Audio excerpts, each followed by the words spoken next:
Former undisputed WWE Universal Champion Roman Reigns needs to ask a WWE star to spy on Solo Sikoa in his absence. The star in question is none other than Grayson Waller, who has massive respect for the tribal chief. Reigns is currently on a WWE hiatus. It's clear that Solo Sikoa is getting stronger with each passing day in Reigns' absence and is now leading the new bloodline. Many fans believe that a bloodline civil war is imminent when Reigns eventually returns. Even Paul Heyman seems worried about how Solo is handling things in the tribal chief's absence. Roman Reigns needs to ask WWE superstar Grayson Waller to spy on Solo Sikoa now that he can't keep an eye on him. Roman Reigns can't trust Paul Heyman. In an ideal world, Reigns could have asked Paul Heyman to spy on Sikoa and report back to him. But Heyman is someone who simply can't be trusted. There's a good chance that Heyman is in cahoots with Solo Sikoa and won't think twice before betraying Reigns for the new blood. Heyman has betrayed superstars in the past, and him turning on Reigns can't be ruled out. Before Elimination Chamber, Perth earlier this year, Reigns had a chat with Grayson Waller in his locker room. Waller later told the Australian fans to acknowledge the tribal chief. Waller is on SmackDown and is certainly noticing what's happening to the bloodline in Reigns' absence.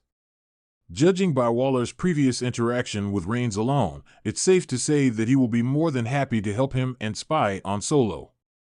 Solo is getting more powerful with each passing week. He now has what Heyman calls two bloodthirsty thugs by his side.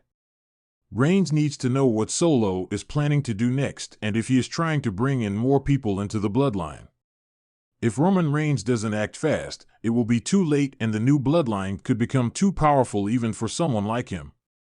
Reigns needs information ASAP so that he can devise a plan and act on it quickly. Roman Reigns sat alone in his dimly lit locker room, the faint hum of the arena's overhead lights barely audible over the muffled sounds of the ongoing WWE event. He leaned forward, elbows resting on his knees, his hands clasped tightly together as he stared intently at the floor. The tribal chief was troubled, and it took a lot to trouble Roman Reigns. The Usos had been a crucial part of his dominance, their loyalty and strength helping to cement his status as the head of the table. But recently, he had sensed a shift. Solo Sikoa, the newest addition to their faction, had been acting differently. There was a tension in his demeanor, a hesitation in his eyes that Roman couldn't ignore. He knew he needed to keep a closer eye on Solo, but who could he trust to do it? Paul Heyman was out of the question. As brilliant as the wise man was, he was too close to Roman, too obvious.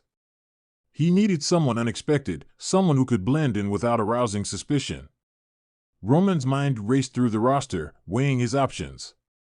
Then it hit him, Drew McIntyre. The Scottish warrior had been both an ally and an enemy in the past, but there was a mutual respect between them. Drew was a lone wolf, driven by honor and a fierce sense of justice.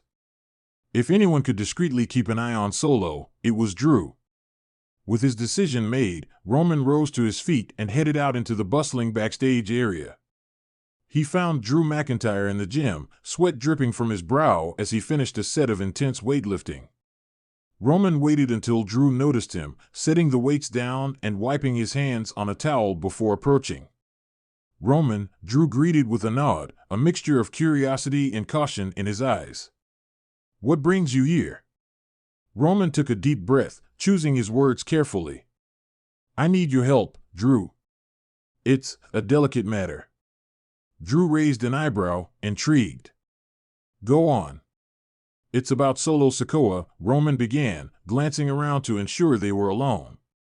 "I've noticed something off about him lately. He's been distant. I need someone I can trust to keep an eye on him, someone who won't be noticed. And I think you're the perfect person for the job."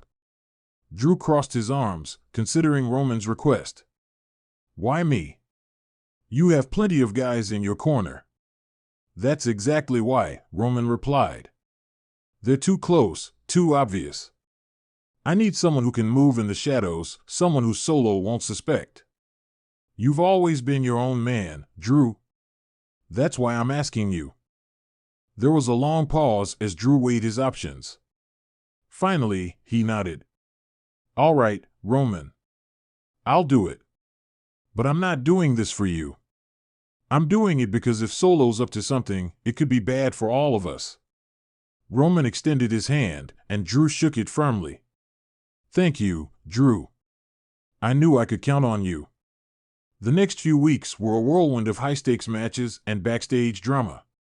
Drew kept his word, blending into the background while keeping a watchful eye on Solo. It wasn't long before he began to notice the same troubling signs Roman had mentioned. Solo was meeting with unknown individuals in dark corners of the arena, whispering in hushed tones and avoiding eye contact with his usual allies. Drew decided it was time to confront Solo directly. He found him alone in a secluded part of the arena, away from prying eyes and ears. Solo was sitting on a crate, his head down, deep in thought. Drew approached him slowly, not wanting to startle him. "Solo," Drew said, his voice calm but firm. "We need to talk." Solo looked up, a mixture of surprise and suspicion in his eyes. "What do you want, McIntyre?" "I've been watching you," Drew said bluntly. "Roman's worried about you. He thinks something's off. And I've seen enough to think he might be right." Solo's expression hardened. "You've been spying on me?" "I've been looking out for you," Drew corrected. "If something's going on, if you're in trouble, we can help. But you need to tell us what's happening." For a moment, Solo said nothing, his jaw clenched and eyes darting away. Finally, he sighed, the tension in his shoulders easing slightly.